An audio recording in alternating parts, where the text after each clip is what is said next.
welcome to my second podcast. I'm Kyle Krenik, and if you're viewing this, you've once again found our video podcast. We're going to be hosting, I've decided we're also going to be hosting the videos on YouTube as well. So for the YouTube watchers, welcome. So today we're going to talk about where it left off in the last podcast is doing a what's in your bag kind of look at things of the equipment that I use to do an upcoming event. That event's called the Oregon Jamboree. If you want to check it out, their web address is right here, www.oregonjamboree.com. So this is a new bag that I got this year.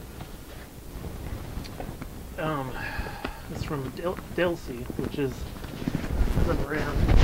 This bag actually allows me to carry most of my gear.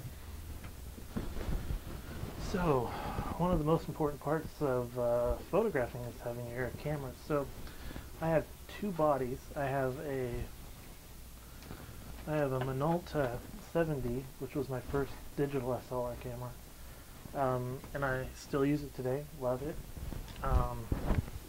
It's only 6.3 megapixels. But for what we're doing, it does a darn good job. It primarily just serves as my backup now.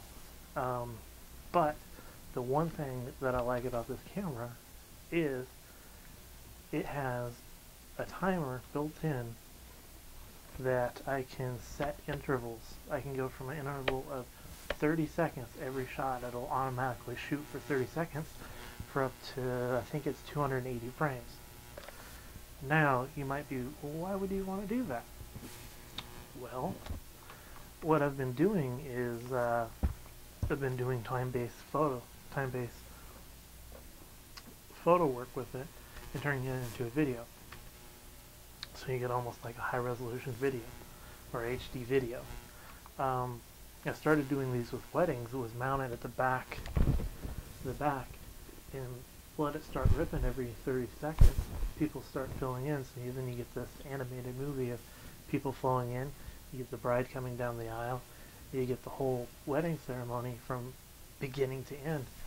And it's just a neat way. You put it to some music, and they just love it. We'll go into that later. So there's my Minolta 70. If you're a Minolta shooter, you know Minolta got out of the camera business. Not entirely, but they got out of the camera business. Sony took over the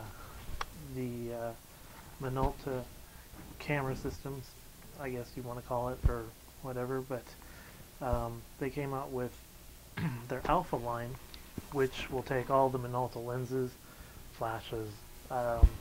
There's on the flashes. The flash works, but sometimes it doesn't communicate right. So I got the Alpha 700. I'm going to be upgrading to the 900 here pretty soon, which is a full frame instead of the 1.5 crop. Got my two primary lenses that I use. I've got the Sigma 28 to 105 2.8 lens. I love this lens. I actually picked this up on eBay. Somebody had it on eBay, and I got it for $5 plus shipping and handling of 10. So $15 for this lens. Wasn't a bad deal. Didn't have the lens cap. I robbed this lens cap off another Sigma lens I had. That's why the tape is folded on. It looks healthy, but hey, I'm one. I don't care about beauty. The beauty part is I want it on the image. That's what counts. This lens is a great lens.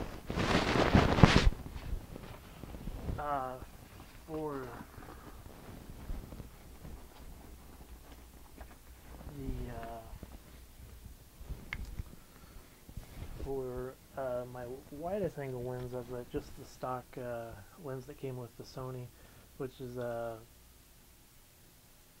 what is this? It's 18 to 70, 3.5 to 5.6. not the fastest or best lens in the world. Gets the job done for what we're wanting to do, for kind of a wider angle view of the grounds. I'll use this lens for that. 3.5. It's not a 2.8 lens, but it's not a 4.6, so it's in between. And it does for what I want. It does a good job.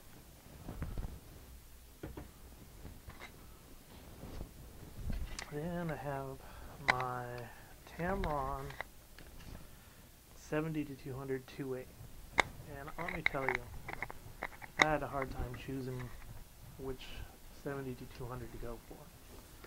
I like the Minolta, but for myself, I just couldn't spare the cash.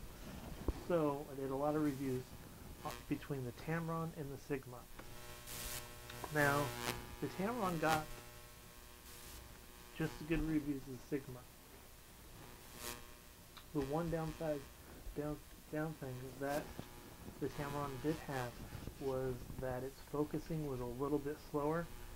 At the time, I was trying to think, oh, is it worth the $100 to $200 difference? The Tamron got a little bit better rating for sharpness all around, where the Sigma dropped its sharpness on the outers of the image. I wanted to make sure I had a clean, sharp image, so I went with this, and let me tell you, this is just as sharp a lens as I would say the L3. When, you know, we took and compared images. Yeah, I know the bodies are a little different, but the image was probably, I would probably say, a little more sharper than but maybe I'll find that one day and do a review on this lens altogether. But that's this is my 70-200 2.8 lens, and I take lots up there.